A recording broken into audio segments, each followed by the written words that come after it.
Red Sales National Football Show. We appreciate it. We're going to look at even more names as they get closer to the trading deadline. Let me ask you, what does Howie Roseman do with Nakobe Dean as you get closer to game day? How would you handle this situation?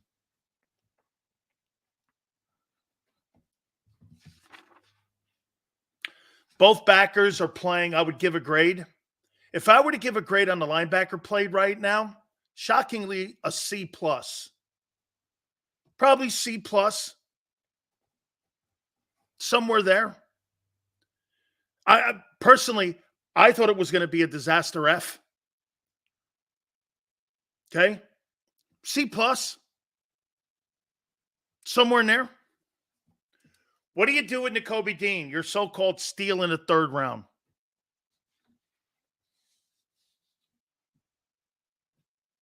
What do you do with him?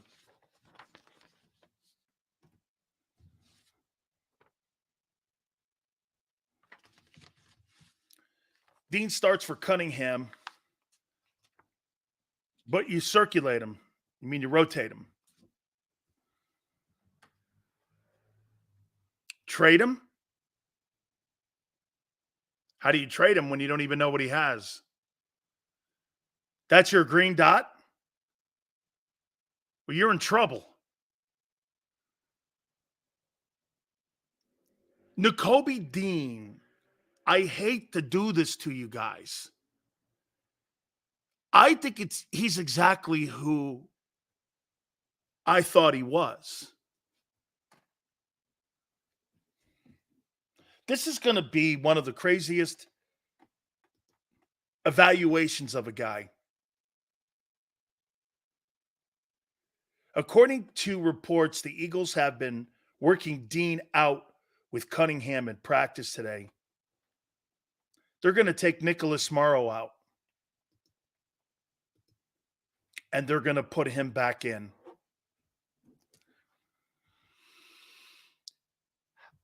Howie vision.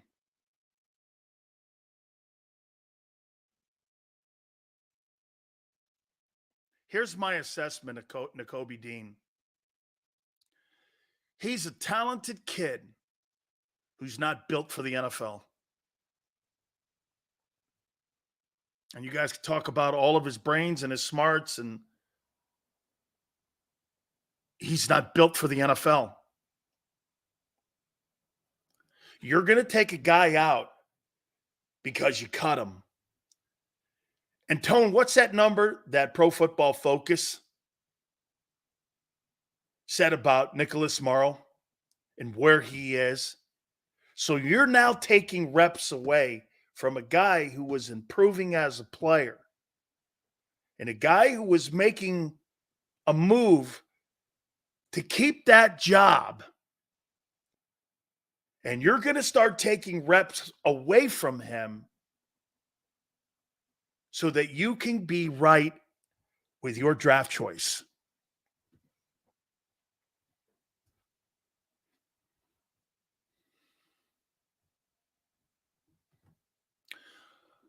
Keon goes, some BS stat. All right, let's just say it. That guy's not built for the NFL. He's not built for it. Try that stat. Always hurt. Never finishes games. He can't even get through a practice. He couldn't even get through the first half.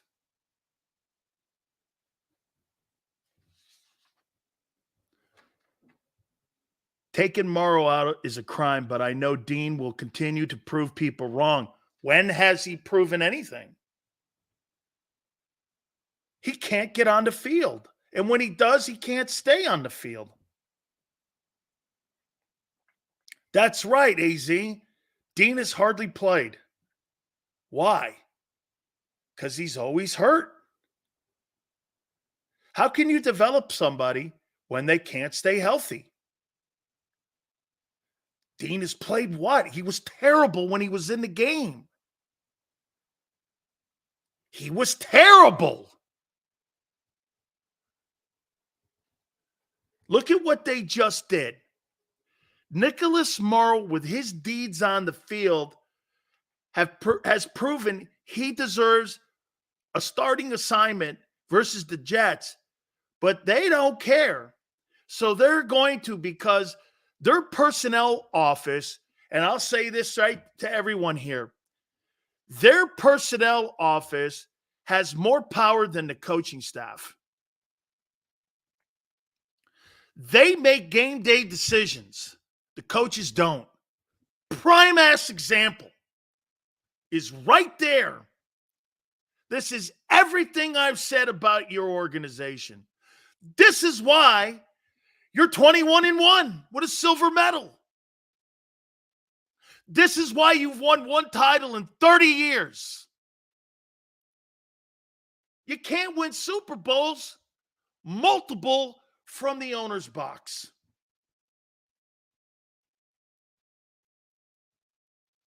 Or the general manager's suite.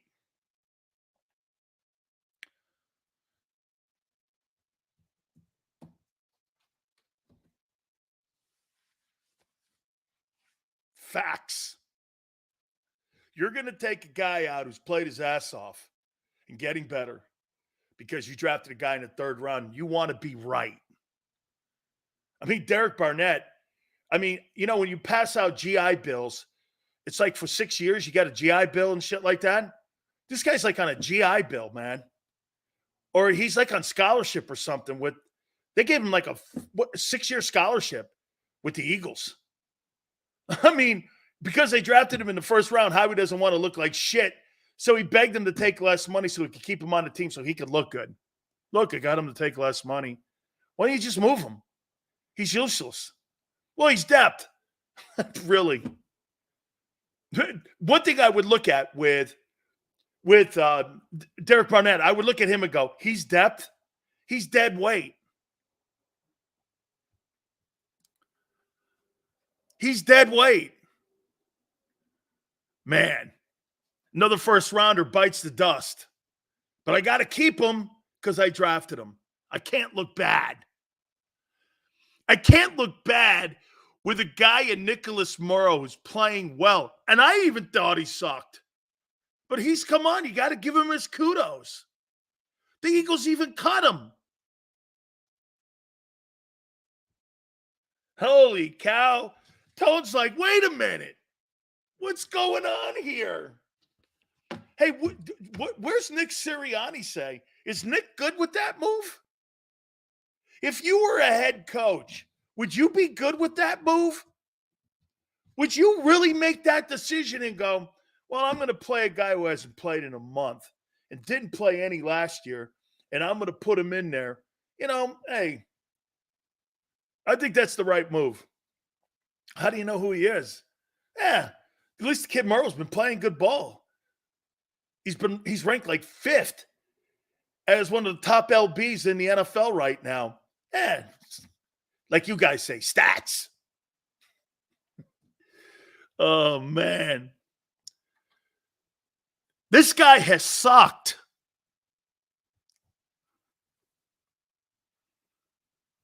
Steve goes, hey, why bust on Howie? He won us a Super Bowl. Always good to hang your hat on that thing. 17, 18, 19, 20, 21. That 7-year thing ago. Congratulations to you. Now I know why Eagle fans hung their hat on that 1960 title. Keep reversing back to that. According to John McMullen, Morrow's current numbers 5 in Pro Football Focus and linebackers interior. They're going to take him out of the starting lineup. Oh, my God. What a front office move that is. Nate Sudfeld must be cheering. Holy cow, man. Woo! Man, woo. Watch this, too.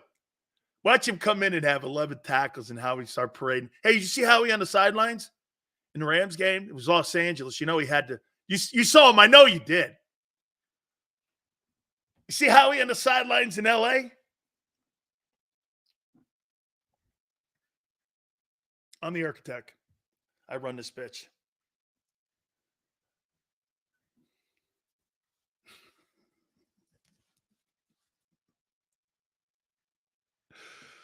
Hey, did you see him on the sidelines? I thought seriously, I thought he was going to run out to the middle of the field so the cameras could get on him. He was looking for a camera, man. I mean, I don't know who looks for a camera more. Okay. He was looking for a camera. Yes, sir, man. I'm over here. This is my team. I built it. You know, it's LA. He ain't doing that in Tennessee. He's not jumping out in front of the camera in Tennessee. This guy's like Paris Hilton. I'm over here. Kim Kardashian. This guy loves him some Howie, man. I'm a rock star. That's what we're going to call him. Hey, man, rock star GM, Howie Roseman. Say Nutsfeld. I mean, Nate Sudfeld. Sup, silly Roni. Nate, hey, Nate, I'll always love Nate Sudfeld. One of the greatest quarterbacks in the history of Philadelphia Eagle football. Has to be. If you could sit Jalen Hurts for Nate Sudfeld, because we got to get a look. Must have been important. Nate Sudfeld. As of October 4th, Nicholas Morrow, via Pro Football Focus, defensive grade, number 3, 84.9, tackle grade, number 5, 86.3, coverage grade. Wow, these are really good numbers, man. Number 12, 71.8, pressures, number 3, 6 sacks, number 2, 3, and you're going to sit him. Oh, my God. Wait, you're going to share time with him, with a guy who can't play. Or, wait a minute, I'll even take that back. Who can't stay on the field? Holy cow. Woo! Yes, sir, baby. Got to get my guy because, you know, he's the steal of the draft. That's what y'all keep telling me. Yeah. So wait a minute. Guys like JM are going, those rankings are ridiculous. So is the ranking for Jalen Hurts as the number 3 guy in the NFL with NFL.com, is that a joke too? Because Carson Wentz had the same one 3 years earlier or 5 years earlier. He had the same ranking as number 3 in the NFL. So is that a joke too? Or only when it applies? This is fun. Yeah. Howie being Howie. This is the kind of shit right here, man, that hurts you. Man, Howie could get you to the Super Bowl. He sure can. He just ain't going to win it.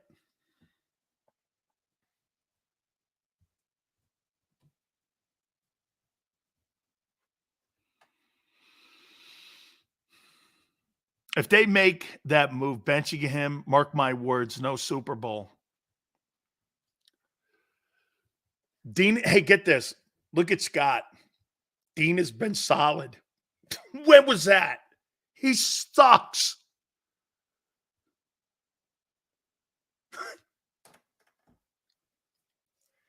He was terrible. No, he was good. Good? Morrow's better. If they make that move, benching him, mark my words, no Super Bowl. How about this? You guys are telling me that Dean was good. This guy's playing above good.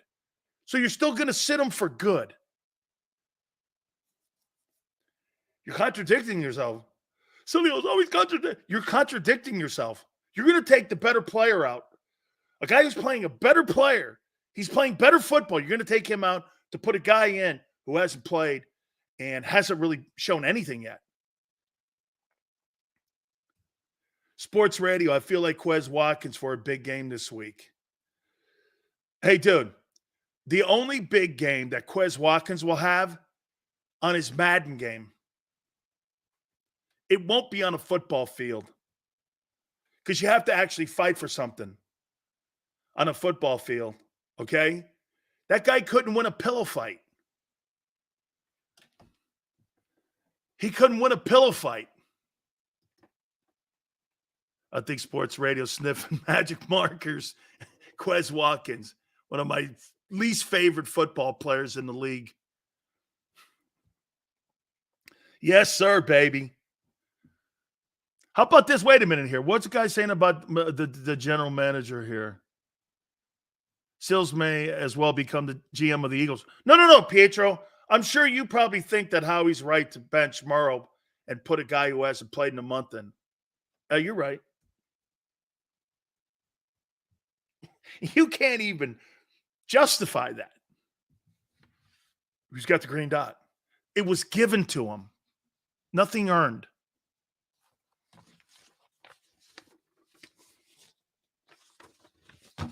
He didn't earn that job. It was given to him. Nicholas Morrow earned the job. And they're taking it away because of politics. NFL politics. By the way, that's not isolated to the Eagles. Tone, and so you guys know, that's not isolated to the Eagles. That's an NFL thing. If you're not drafted to that respected organization, the chances of a UDFA or a free agent coming to your team, the chances of you making the squad or being a starter is twice as less as the guy who was drafted by that respected GM to make the club. That's an NFL politics thing. That's not just isolated in Philly. That's everywhere across the gamut. Okay? All 32 teams operate like that. Why? Because general managers today have 10 times the power they did back in my time. They run the team. Look at Tom Telesco. You think Brandon Staley's got any say in that organization? This is all set up by the – do you notice how the league is set up today? You got Howie Roseman's, Tom Telesco's, you've got Eric DeCosta's, you've got guys all over, Joe Douglas, Andrew Barry. You got all these guys that now have more say. Why? Because they're the mouthpiece for the owners.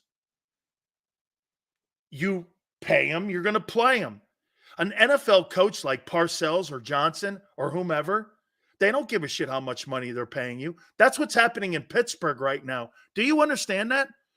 The reason that Pittsburgh is not where they are, they're paying players right now that they have to play that Mike Tomlin doesn't want to pay or play. And that's why they're mediocre and 500. The Steelers never gave a shit about that stuff. They do now because there's so much economics now with the salary cap at around $220 million.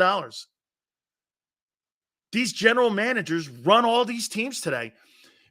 Of course, New England, Kansas City, Seattle, places like that. Yeah, of course, you still got those high-end coaches. But Parcells, those guys aren't around anymore. When Belichick right now, the problem with Belichick, do you know what they're going to do with him? They're not going to fire him as a coach. They're going to fire many of his responsibilities as personnel people, and they're going to get him help. That's how they're going to save him. He's not going to have complete control of the personnel in the football department anymore. You know, when Nick Caserio left the New England Patriots, hey, let me just throw this at you here. Think about what has happened. Tone, just double check this if you can for me. Nick Caserio's down now in the Houston Texans, right? Okay. You know where Nick Caserio was prior to that? He was in New England. And he was up there helping them pick draft picks, free agents, bringing them in. Scott Pioli was up there. You had Scott Pioli and Nick Caserio helping Belichick, along with those coaches like Romeo Crennel and all them guys that were up there helping him look at personnel, professionally, pro personnel, and college personnel. Well, he ain't got that shit up there anymore. What's happened to the Houston Texans?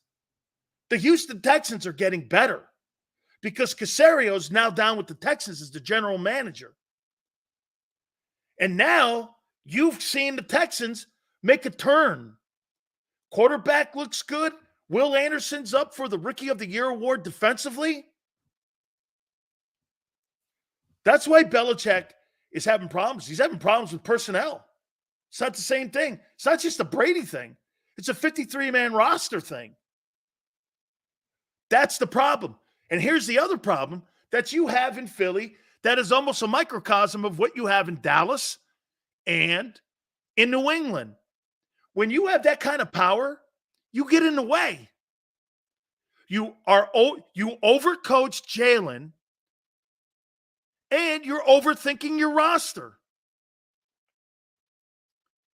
I will be a menace on Twitter if they bench Morrow. Hey, look, right? Look, you guys are dead on. You guys are spot on nails when it comes to Howie Roseman as a really good GM. But when you have that kind of power, man, he's so involved in everything. Coaching hires, pro personnel, college, the type of game plan, who should be active and not. Do we all agree that opening day game where they had Kenny Gainwell as the prime running back in that game was not a Nick Sirianni call? It was a Howie Roseman call. That wasn't Nick's decision. That was a Roseman decision. Then they realized, whoa, Swift is good. Holy shit. You know, that's why they said we're going with the hot hand. Who said that Gainwell would be the hot hand to feature him in the opening drive of the year? How did you know he would be the hot hand? Why wouldn't you start Swift? Howie said no.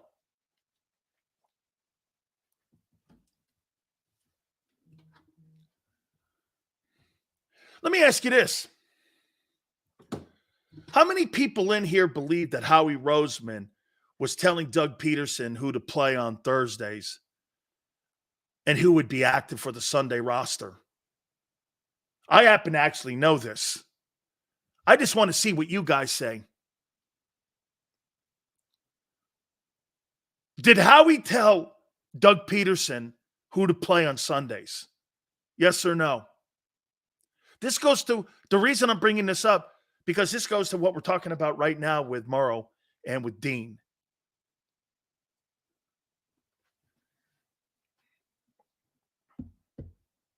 Steve goes, I think he did. Yes. Yes. Joey, yes. Rob, yes. You're right. He did. That was the bitch. Because when you're paying people, you got to play them. Doug didn't care. He wanted to play the guys that he thought were better matchups on a week-to-week basis. Howie couldn't continue to work like that. And that's why that thing unraveled. This is why Nick probably is a better coach. How about this? Not a better coach, a better fit in Philly than Doug was at the end. I wonder, because of the personality that Nick has, he continues to keep winning.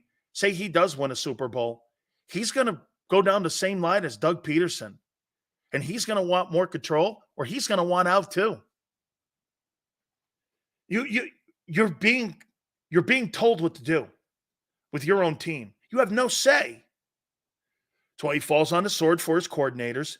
And here, this move here is another great example of how the front office is telling him who to play. Like Tone said, let's just say that Morrow starts. All of a sudden, you start seeing Dean getting playing time. Why would he get playing time? He hasn't earned it. I'm just not going to give a guy playing time because you drafted him in the third round. Unless Morrow's play starts to falter, that's when you put him in. You don't put him in when a guy's playing well. You're trying to keep that continuity going. Aren't you? Or no? Or is this really about just building your team? Well, we'll be better in the end with it. The end? You got to beat the Jets first. That's the shit that you guys have always been great at. Not looking down the road. That's why general managers' jobs, do we not agree, guys? Their job is to have a foresight of what's to come. Football players look at 1 week, 1 day, 1 game, 1 half. That's their job. They don't look, well, we'll be better in the end. They look at the task at hand, which is the Jets.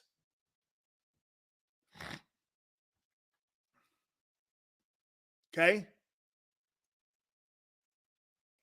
Now, look, how much of an issue do I think this is? Well, you could make Zach Wilson look better than he isn't. And get this, it's not even because I really don't think the kid sucks. I just think the kid needs more playing time and more reps.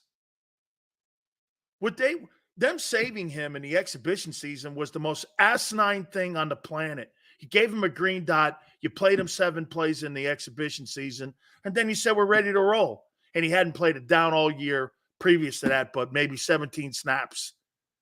That's not preparation. And OTAs and organized practices, we're not going to get that kid ready. He was not ready. You saw him when he was in there. He wasn't ready. They were targeting him.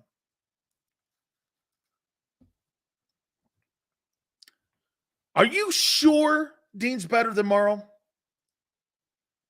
Why would you take that chance right now?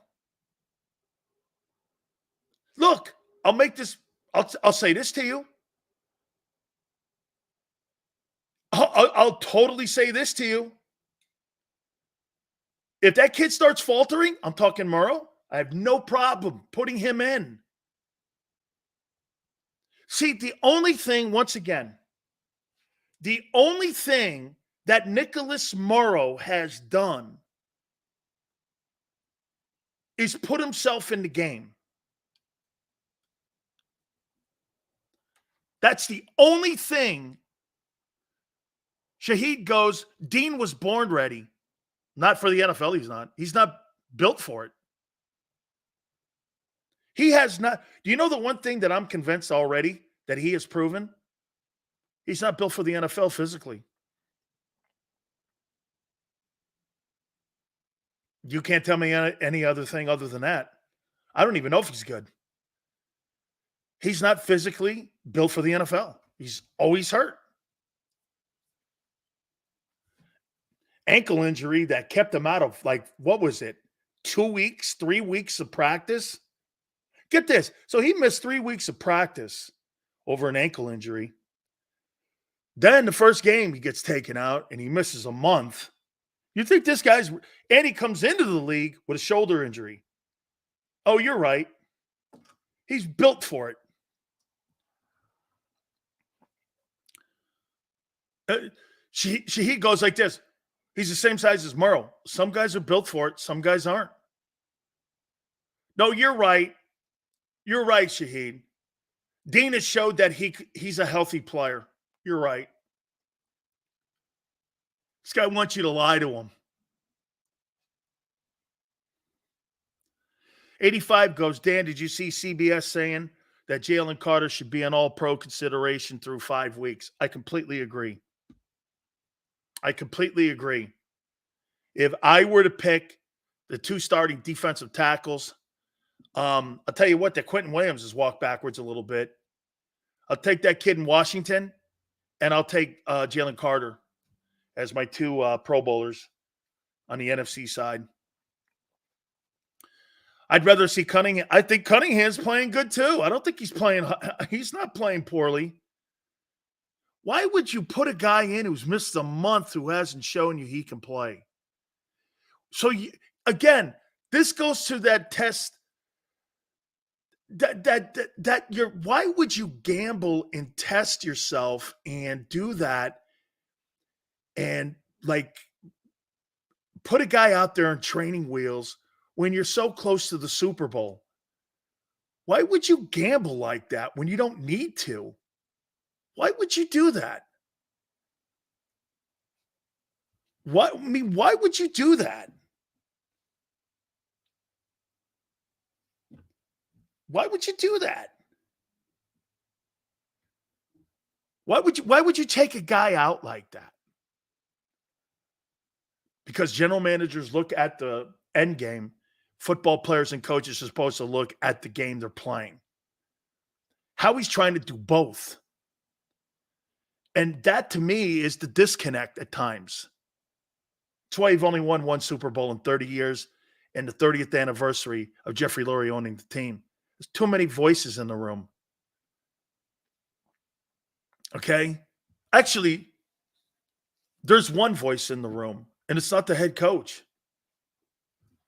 You know, the one thing I used to love about Kevin Colbert when he ran the Steelers, and even Neil Donahue, who ran the Steelers, you guys may like this. You know what their objective was? They were the boss in the offseason. They put the team together. They helped in the hiring of coaches. But the Steelers all had a say in who was going to be their assistant coaches. Chuck Noll, Bill Cowher, and Mike Tomlin all hired their own assistant coaches. Now, the Steelers will do what I tell you that Howie does. They'll put a list of about 20 names on a sheet, right? About 20 names. And you get to pick from them because they also want to feel comfortable with the assistants coming in. All right? They'll all agree on about 20 names, and Mike Tomlin will pick somebody and go, I want Lovie Smith. I worked with him before. Everybody in the room's going to go, great. He's a great talent evaluator. He knows what he's talking about. He worked with Monty Kiffin. They worked in the coaching staff down with Tony Dungy and Tampa. Everyone's going to be on the same page. Here, I'll tell you exactly. When they hired two coaches are on that coaching staff in Pittsburgh that I know how it went. And you know what? Mike Tomlin hired him. Your guy didn't hire any coach. Carl Dunbar, the D-line coach, was my teammate. And Alfredo Roberts is the tight end coach in Pittsburgh. And he was my teammate at the University of Miami. Mike Tomlin brought him in, had dinner with him. They talked. Then they met the Rooneys. They said, I want him. He goes, okay. Hired him. Same thing with Carl Dunbar. Carl Dunbar was at the University of Alabama as a D-line coach and brought him up. By the way, Carl Dunbar was at Alabama when Stoutland was down there. Brought him up. Tomlin wanted him. Jeff Stoutland spoke for him. Hired him. So did Saban. Jeff Stoutland got my friend Carl Dunbar, the D-line coach, helped him get that D-line coaching job in Pittsburgh. Do you know that?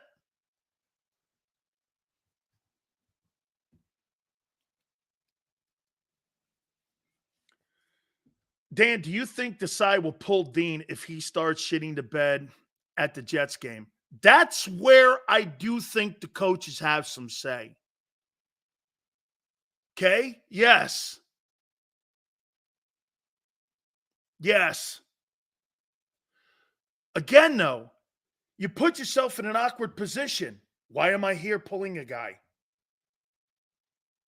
Also, now you got to go into a football game against the Jets with a different play caller on defense once he's in there.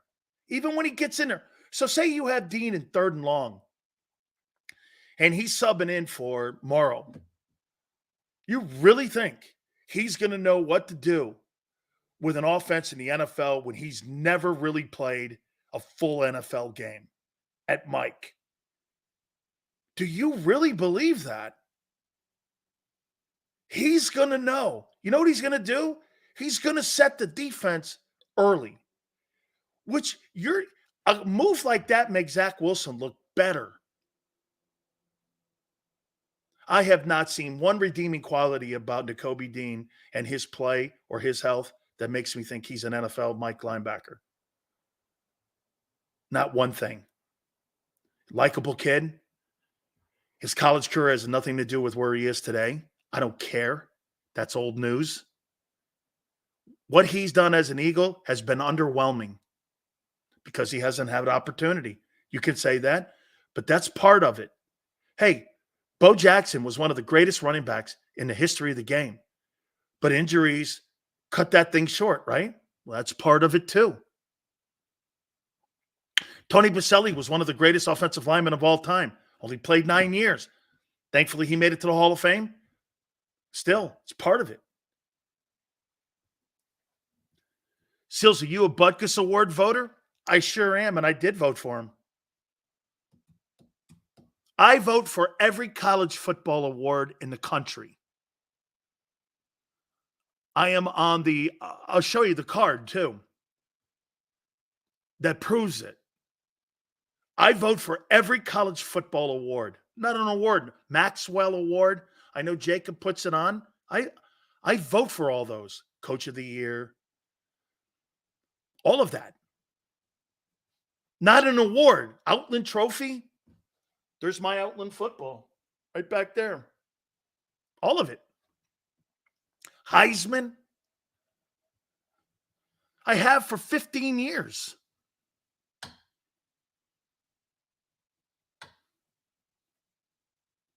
Okay? I vote for the NFL Alumni MVP and Defensive Player and Offensive Player of the Year and Coach of the Year awards. You know those NFL shows you see at the end? I have a vote in that.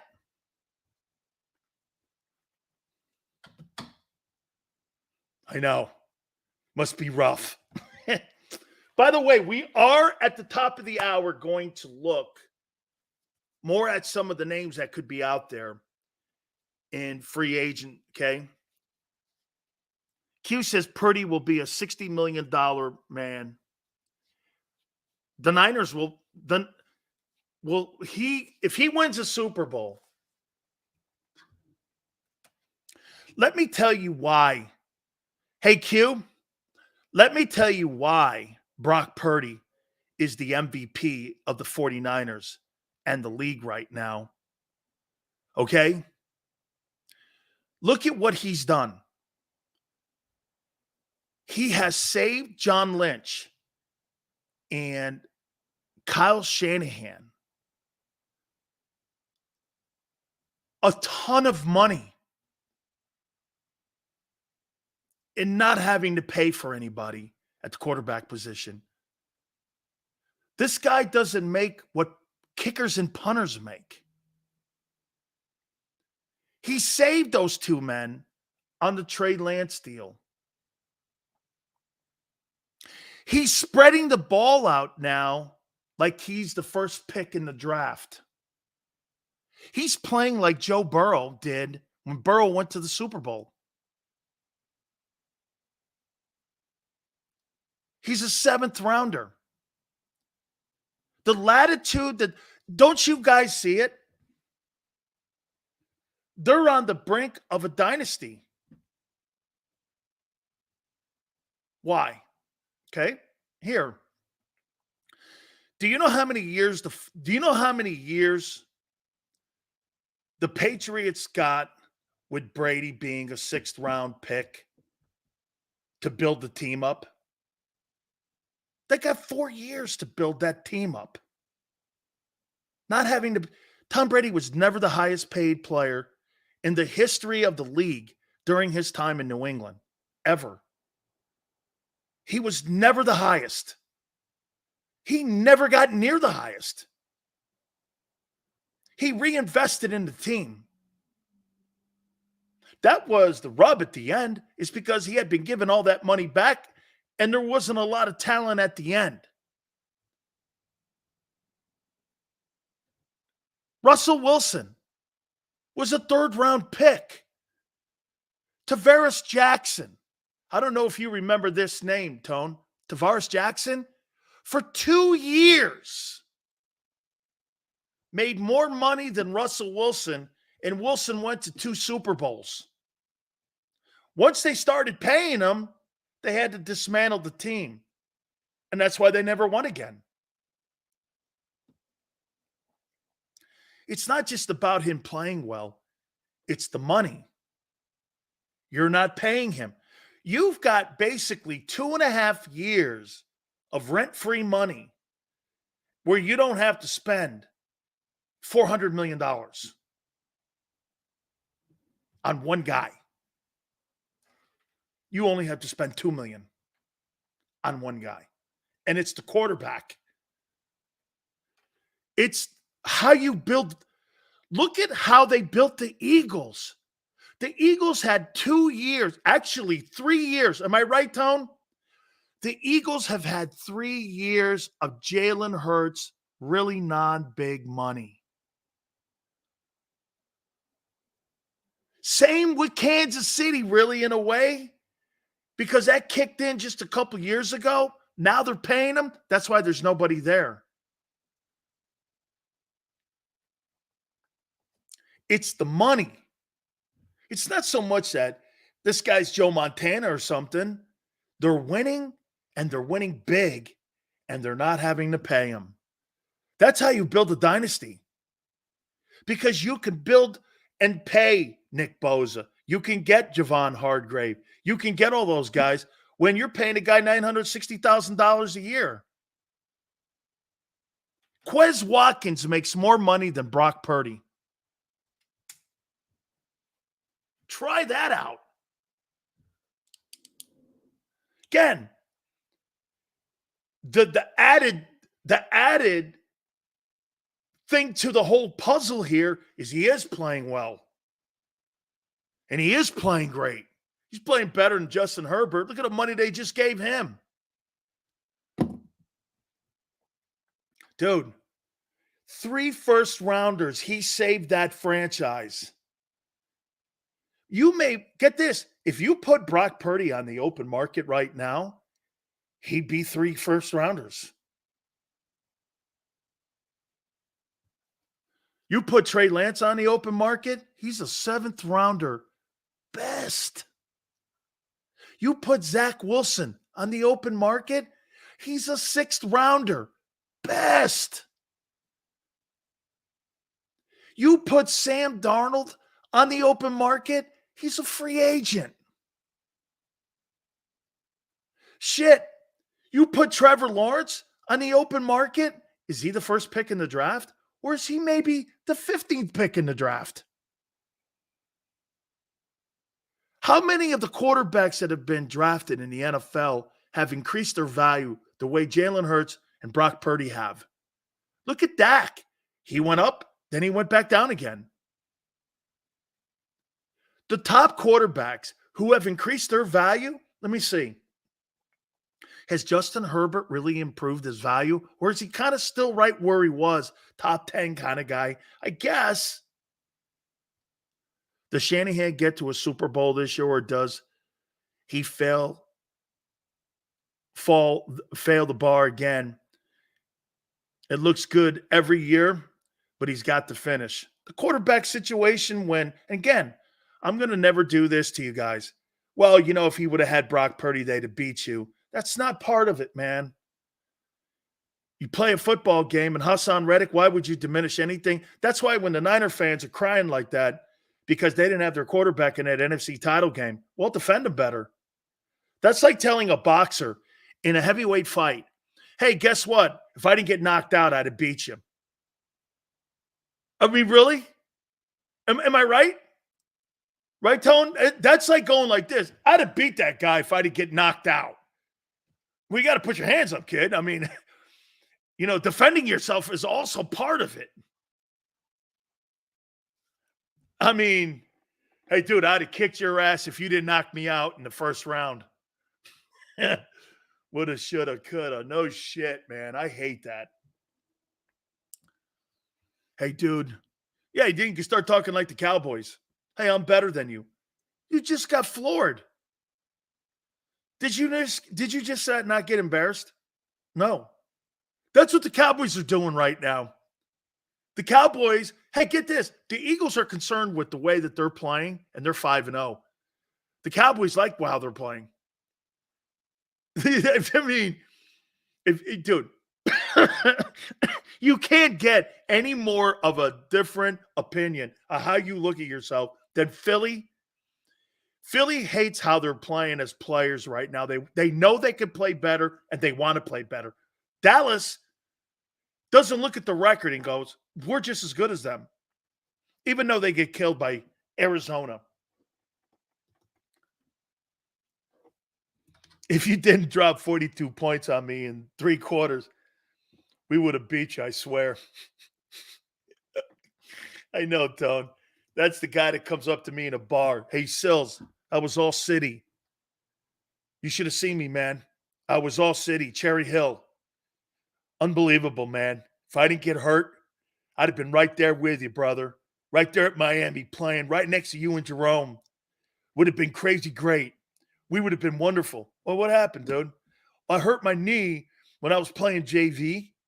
And, then, I came back. I was really honorable mention 3 times All City.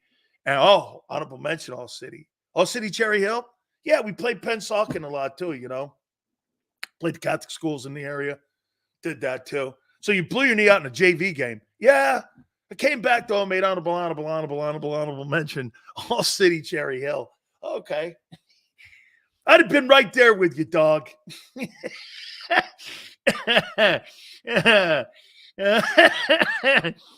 Oh my God. Hey, I was All City, Bucko, Helen Keller highs, all-time passing leader. I twisted my ankle. I was never the same. Absolutely, man. You should have seen me at Chillicothe High in Illinois playing against Tiscawah. It was insane. Tiscawah against what? Yeah, Geneseo, Tiscawah. You should have seen us, man. It was amazing. Amazing, man. We would have won. We would have run the Rock Island. We would have run the Rock Island City Crown. Promise you. But I blew my knee out. Okay, kid. Pokai scored 4 TDs. I know, man. I got more respect for Al Bundy. I know, man. I love those guys in bars. Yes, I was all city. Well, that's great, man. Where were you all sitting? Just a little place outside of Milwaukee. Sorry? Yeah, you mean Milwaukee? No. It's a town outside of Milwaukee called Milwaukee. Yeah, we didn't wear helmets. We wore headdresses. What did you guys play for every year? Oh, we played for the Ultimate Peace Pipe. Oh, what happened? I got hurt on the bench, man. It was crazy. That was the YMCA all-time leading sacker. Oh, man, I love those guys. I bet you Quan is one of them guys. Quan, hey, let me tell you this, Senor, if you go to the YMCA in Philly, I guarantee you see Quan's face up there, man. He's the all-time pickleball champion for YMCA. Guarantee it. Parsons was swapping jerseys with Christian McCaffrey after a 42-10 blowout loss. Hey, man. I'm sorry, I wasn't that guy. I don't shake hands after wins or losses. That ain't a lot of YMCA all city guys in here. Hey, Silch, you should have seen me at the Jackie Robinson YMCA. They got my pictures everywhere. Really? They put your picture up? No, I posted them. Oh, okay. Oh, man.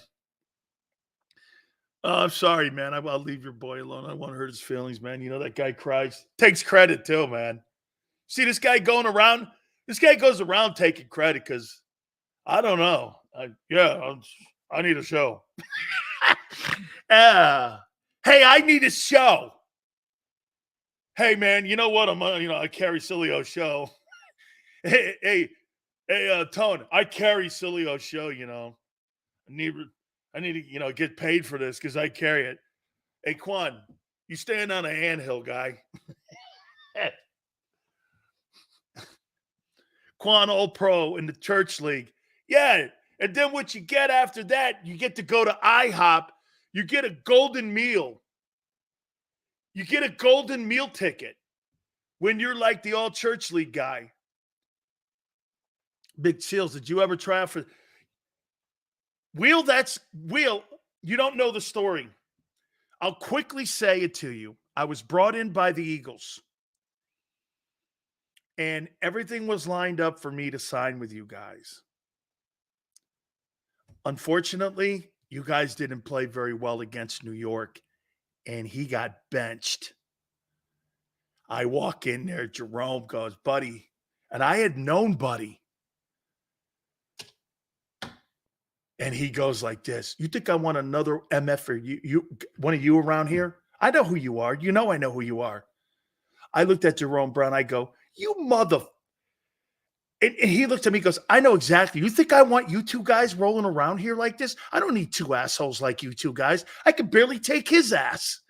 This was in the hallway walking out to practice. The general manager had papers for me to sign with the Eagles. He looks at me and he goes like this. And I'm sitting here and I go, I had signed them. You think I want another guy like you around here? You think I want another mother effer like you? And I went, I put my head down. I looked at Jerome. He goes, this guy, this fat ass was lazy. And he looked at me. I go, what happened? He goes, he benched me in the Monday night game. It was a Monday night game where the Giants beat them. And he played so bad. And Buddy Ryan yanked him. And I'm sitting there going like this. Put me on an airplane. I went to Dallas and I signed with the Cowboys. Man. Oh, yeah. Look at Keon. Jerome Brown's not a black guy. Brothers don't look at that. Only to you. He's a black guy. Jerome Brown's not a black guy. He's not a black guy. That's so disrespectful to call Jerome Brown a black guy. Jerome Brown's a leader. Jerome Brown was my friend who was killed. He's not a black guy. And Quan, just for you, okay? I carry his palm around. I got to take a time out. I hate that guy. Final hour of the program. Please hit the like button. Keep it here on the National Football Show.